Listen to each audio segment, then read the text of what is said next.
There's a moment that almost everyone who has ever struggled with money knows by heart. It's not a dramatic moment.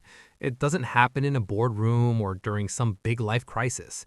It happens at a grocery store, usually on a Tuesday. You're standing in the cereal aisle, holding two boxes, one name brand, one generic, and you're doing math in your head, quietly, privately, hoping nobody notices that you're calculating whether you can afford the one that actually tastes good. And you put back the name brand, and you move on. And you tell yourself it doesn't matter. But here's the thing. It does matter. Not because of the cereal, but because of what that moment represents. Every time you make a financial decision from a place of scarcity, your brain is operating in a kind of low-grade survival mode. And survival mode is exhausting. It drains your focus, your confidence, your ability to think clearly about the future. Most people live there for years without even realizing it. Welcome to Smart Invests, and I spend way too much time thinking about money, financial psychology, and how people build wealth. If you're someone who struggles with that constant low-level financial anxiety, the kind that follows you into grocery stores and keeps you awake at 3 a.m., make sure to hit the subscribe button and give this video a thumbs up if this helps you out. Because today, I want to talk about a number, not $1 million. Not $100,000. The number is $10,000. And I want to explain, using psychology and actual math, why this specific threshold changes things in a way that almost nothing else does. Here's a belief most people quietly hold, that the goal is to eventually make enough money that financial stress just disappears. Like if you could just land that promotion or get a raise or find a better job, all of this anxiety would lift and life would feel different. And it's not a crazy belief. It makes intuitive sense. But research consistently shows something surprising. Income and financial stress don't have a clean correlation. There are people earning $200,000 a year who are one bad month away from serious financial trouble. And there are people earning $40,000 a year who sleep soundly every night.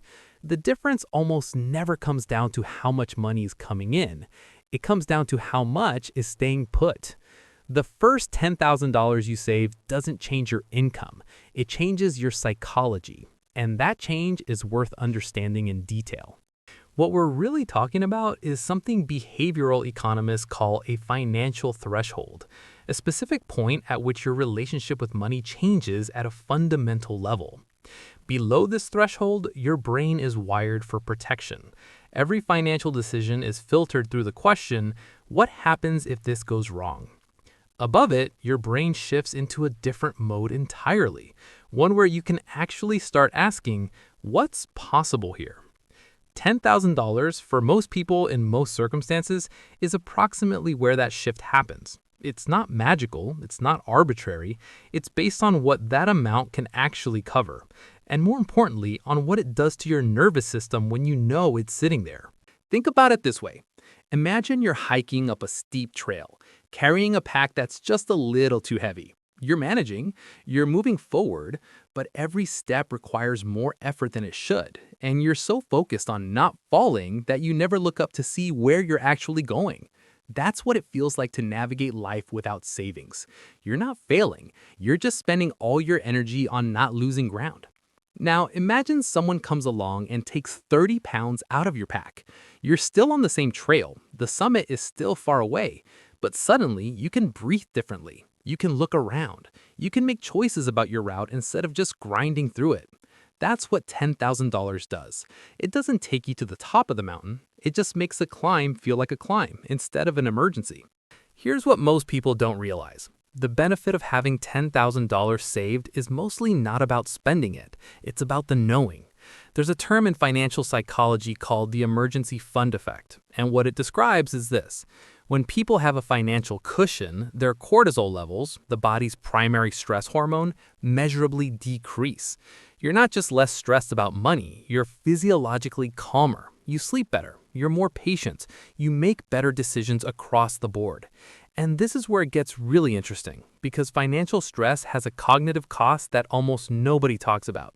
When your brain is running constant worst-case scenario simulations, what if the car breaks down? What if I lose my job? What if something happens? It's using processing power that could be going toward creativity, long-term thinking, and opportunity recognition. Scarcity, as researchers Senthil Mullainathan and Eldar Shafir documented, literally reduces cognitive bandwidth. It's not a character flaw, it's a neurological reality.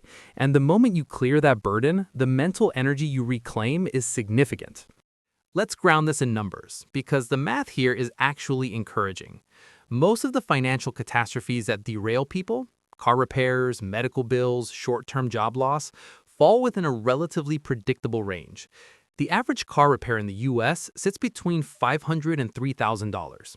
An urgent care visit without great insurance typically runs $200 to $1,500.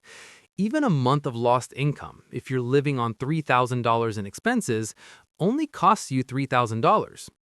$10,000 covers almost all of that, often multiple times over.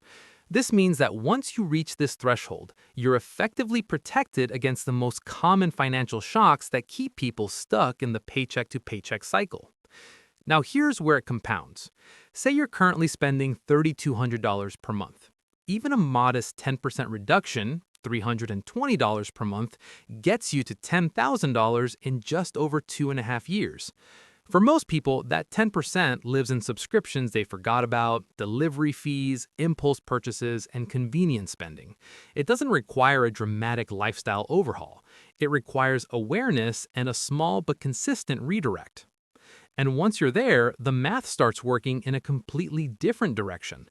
A $10,000 emergency fund means you're no longer forced to put unexpected expenses on high-interest credit cards. At 20% APR, a $3,000 emergency on a credit card that you pay off slowly costs you well over $4,000 by the time it's gone. The savings account doesn't just protect you, it actively saves you money that would otherwise be lost to interest. So what do you actually do with this? A few things, practically speaking. First, open a separate savings account, not the one attached to your checking, and name it something that means something to you. Physical and psychological separation matters.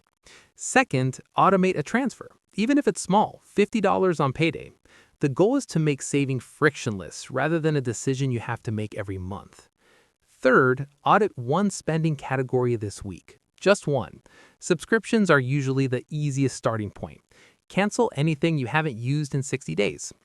Fourth, track your progress visibly. A simple note on your phone, a number on a whiteboard. Watching the number grow does something important for motivation. It makes the abstract concrete. And fifth, reframe what you're building. You're not saving money. You're building the foundation of a different kind of life. The version of you that has $10,000 saved thinks differently, sleeps better, and makes better decisions. And that person is closer to the next milestone, and the next, and the one after that. Start where you are. Save what you can, stay consistent. And if this way of thinking about money resonates with you, subscribe to Smart Invest, because we have a lot more ground to cover together.